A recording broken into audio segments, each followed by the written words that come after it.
Bonjour à tous, aujourd'hui on ouvre l'édition de la collection Make My Day, une collection pensée et menée par Jean-Baptiste Thoré qui exhume un autre classique du cinéma français.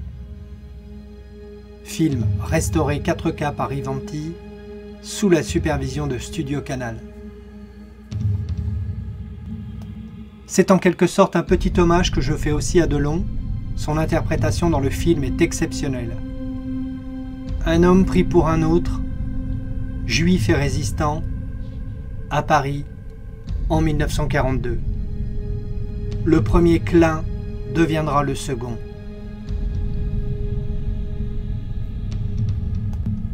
Boîtier Digipack plus fourreau, 2 Blu-ray, c'est généreux en bonus, c'est un peu cher aussi, il vous faudra débourser 35 € pour cette édition.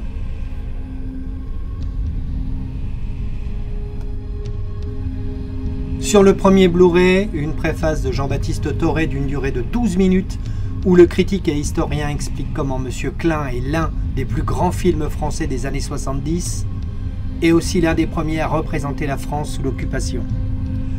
Un entretien de 47 minutes avec le journaliste et critique de cinéma Michel Simon, un entretien de 25 minutes avec Henri Lanoé, monteur notamment pour Louis Malle, Philippe de Broca, Jacques Deray ou Henri Verneuil. L'homme revient essentiellement sur la méthode de travail de Joseph Losey, qui tournait les scènes en une seule prise.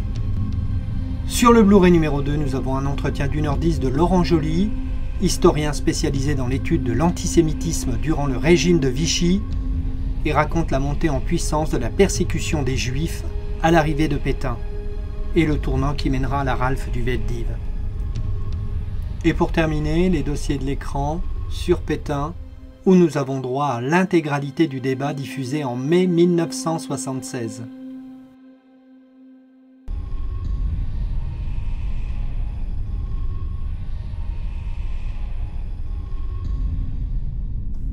Il y a également un livre de 180 pages, un recueil de textes. Le journaliste Samuel Blumenfeld revient de manière passionnante sur la genèse de Monsieur Klein.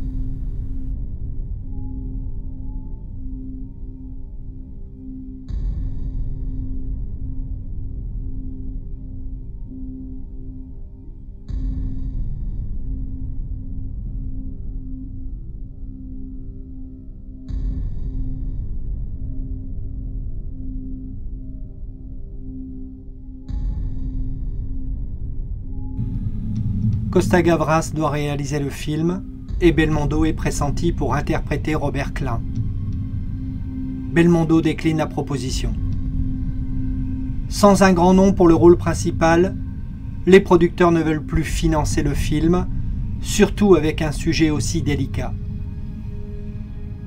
C'est avec l'arrivée d'Alain Delon et sa volonté de produire le film que le projet prend forme. Seulement Costa-Gavras refuse de bosser avec Delon et se retire du projet. Finalement, le film sera réalisé en 1975 par Joseph Losey, un cinéaste américain chassé de son pays par le macartisme et contraint de se réfugier en Angleterre. N'étant ni juif ni français, mais concerné profondément par la question de l'identité et de l'exil, et du regard des autres sur la différence. Le film obtiendra les Césars du meilleur film, du meilleur réalisateur et des meilleurs décors de l'année 1977.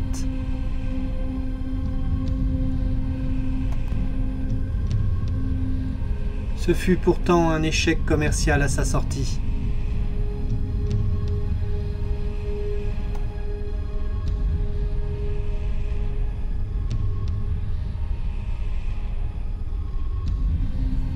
Film complexe qui démarre comme une enquête policière, qui petit à petit glisse en œuvre métaphysique sur la quête de l'identité, la quête du double, mais une réflexion aussi sur la dépossession de soi, avec un Delon fascinant, pris dans le piège d'une justice arbitraire, et il finira par assumer peu à peu sa condition, jusqu'à la déshumanisation.